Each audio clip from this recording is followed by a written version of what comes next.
Soko la mahusiano ni gumu sana, wale walioachana wanarudiana, na sie tulio single hatuna maana, wale tuliowapenda washapendana.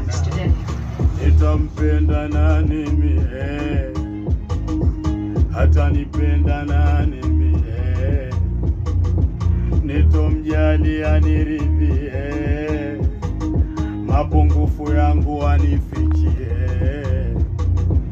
Soko la mahusiano ni gumu sana, wale walioachana wanarudiana, na sie tulio single hatuna maana, wale tuliowapenda washapendana.